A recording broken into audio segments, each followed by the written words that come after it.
Don't forget to subscribe and to hit the bell to get our latest notifications. New circumstances that we meet. Yes.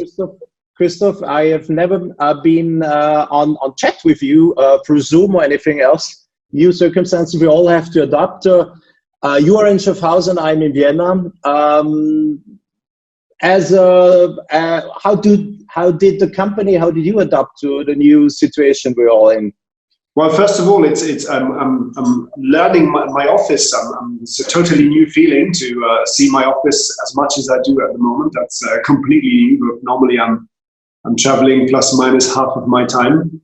It feels very strange, and of course you're trying to replace as much of the personal interaction by Zoom calls, Skype calls, and so on. But you know, it's a very different way of working when you think how much we usually do in direct, quick interaction in all the chats in corridors, when you're traveling, all the people you're meeting. That's keeping the organizational flow alive. And to do this all, now you have to call people, then you find out they're already on other calls. So it's an endless coordination round. So it's quite different, yes. So a new situation for all of us. But thanks to technology, and especially the fun we can have with Zoom these days, that makes life a lot easier.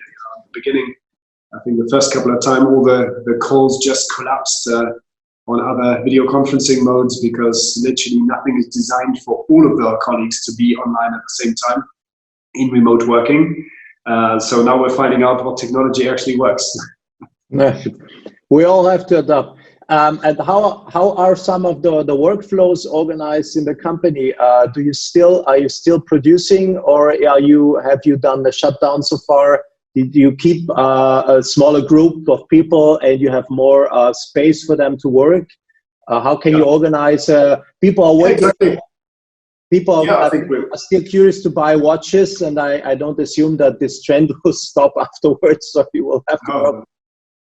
No, of course, the idea, as always, is to adapt to the situation. What we've done in accordance with all the government guidelines here is to make sure that everybody who can work from home at this moment in time does work from home, and that we maintain all the distance and isolation rules here at work, that we have the shift systems in place to make sure that people don't have to spend as much time traveling to work, don't have to come here as frequently as normally, and keep the distance here. So just make sure to keep everybody safe. And we're reviewing. We have a very sophisticated team now that's looking after all the measures, and we're just reviewing every single day to make sure we're keeping everybody safe, keeping everybody healthy, but keep the business going. That's key. Yeah. And is it still possible to keep a production alive if you shift people apart? Is that possible? Can you handle this? Did you have to reinvent such a scenario, or is such a scenario?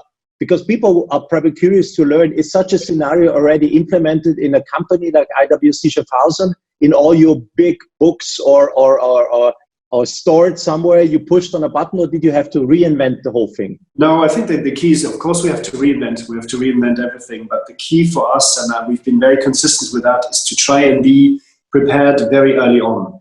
So we've always looked at the next possible stages of this, all the scenarios, and we made plans what we would do if A, B, or C happens. And I think you see that in government responses as well. Like the countries that have been very successful in flattening the curve are the countries that acted early on and that almost acted always a little bit too early. And that's the kind of approach that we're obviously taking to make sure that we have the planning ahead for all these different scenarios and just making sure that we know how to deal with it. And as I said, of course, the safety and the health of all our colleagues and our clients comes first, and that's the guiding principle that we're applying here. But then again, every situation has an opportunity. We're launching this week a new type of communication campaign called Time Well Shared.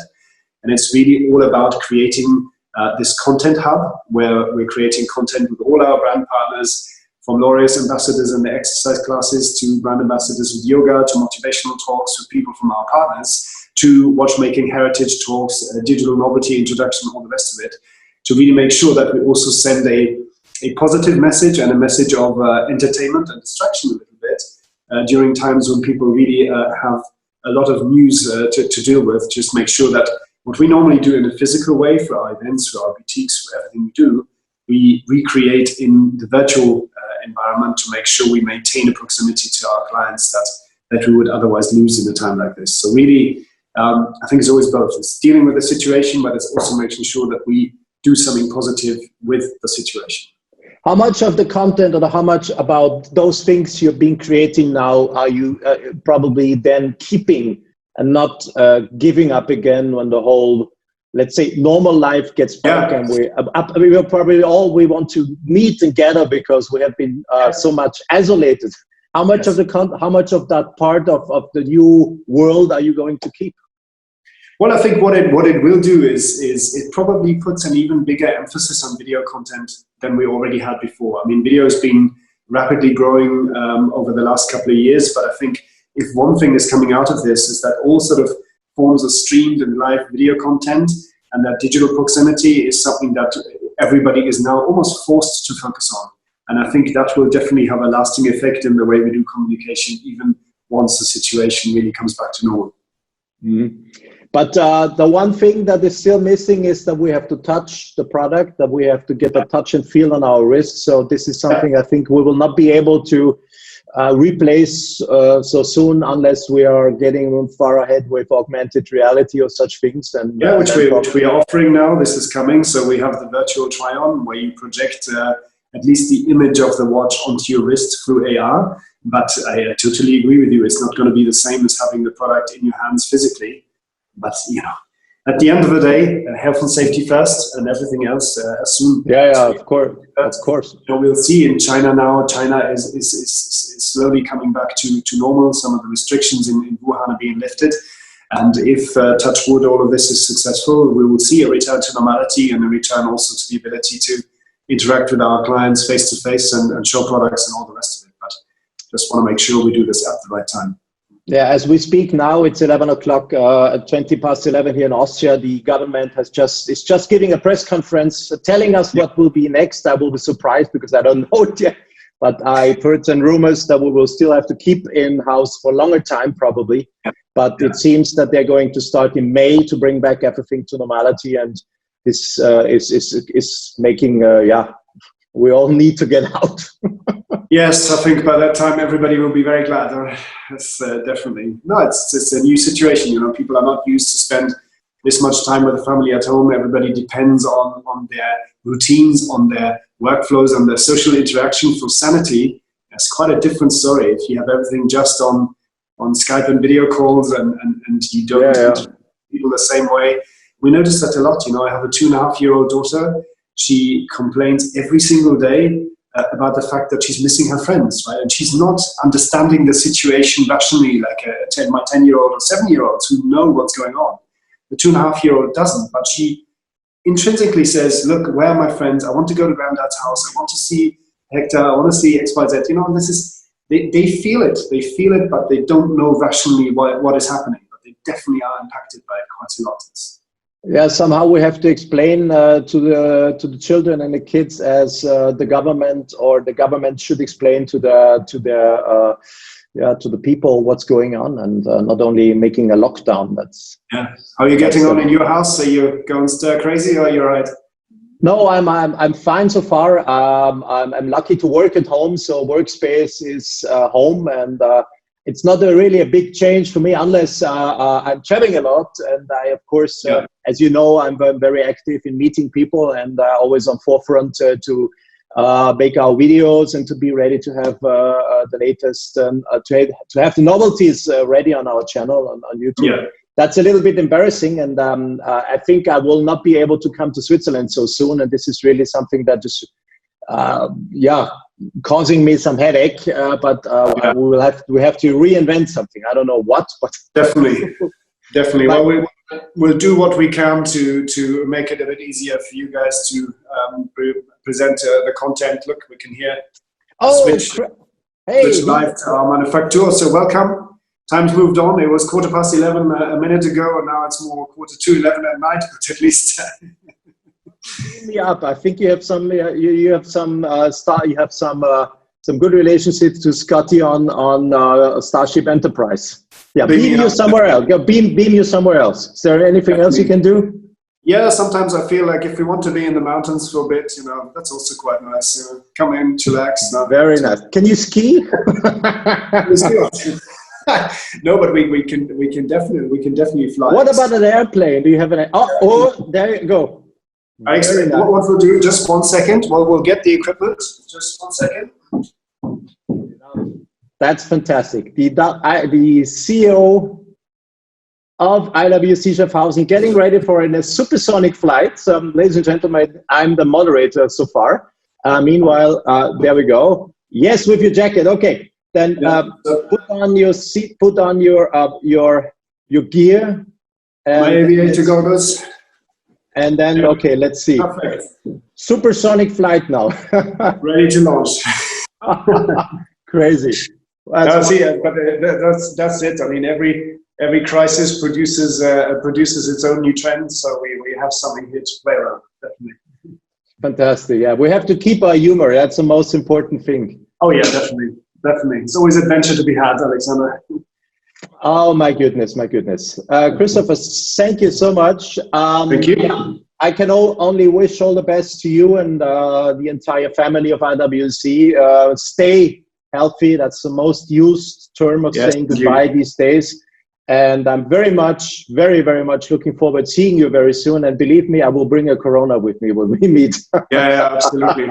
This Corona with a lime on in it. This for me was one of those panic effects where the world really has gone mad. I mean, here I walked into a supermarket a couple of weeks ago before the lockdown, and they literally had a sign above the Corona beer saying "reduced to clear, 50% off." I mean, that just is psychology at its very, very best. Here we are. No, I just want to use the opportunity. I recently bought some, and the guy behind me in the supermarket didn't pay any attention. So I'm definitely. It's my favorite. Let me use the opportunity as well to wish good health to all your viewers. Stay safe. Let's make sure we take all those guidelines seriously to make this go away as quickly as we can. And then we have to quickly, really, how you say this in English? We have roll our sleeves up. Yeah, roll our sleeves up and bring everything back to work, because I hope that we really get through the whole thing. Corona crisis is one thing, but the economical thing is the second one, and I will need all the workforce and all the spirit and brains of everyone to bring back the earth as we know it. Absolutely. Yes. Okay. Thank you very much. And all the best. And speak to you soon. And hopefully next time, in real. Face to face. Without mask, preferably. Oh my goodness. They are going to distribute masks now. I don't have any mask. I have not been using any mask because I don't have one. But I think they are announcing that we have to use masks now when we go to supermarkets and so on. But unless we don't have some, we can't use them. So I hope finally to get some from, I don't know where, but let's see. Yeah. Everybody's ramping up production on all those things. I mean, we've actually sent out all our capacity where we can support to all the main initiatives, with Mercedes making ventilators in the UK, which is a great initiative. So they reverse engineered ventilators and created new ones. And we're obviously offering all our capacity in metalworking and assembly to help that process. Do what we can do to... Yeah, but I don't think watchmakers can't build any ventilators. Probably they would have the skills the fine skills, but no. There is precision machining of metal components, and there's clean room assembly. We obviously have in our manufacturing center over 1,000 square meters of clean room assembly space, plus here in the Western building as well. And that is something you need. So Mercedes, for example, they do the clean room assembly of the ventilator components in the Brixworth plant in the UK that actually makes the high-performance brake systems, for example, for Formula One cars. So they have the same clean room standards as we do, which is sufficient for medical technology. So in principle, the capacity is there to help with the supply chain. We can't obviously do the plastic work that is required, the injection molding and so on, but we can do the metal work and the assembly. Great. Wonderful. We'll see. That will be probably the best world reunited. Everybody's sticking together, and we're looking forward. Therefore, let's go. Exactly. That's what we're doing. Take care. Stay healthy. All the best, and bye bye from Vienna. Cheers. Bye. Bye. Take care. Bye.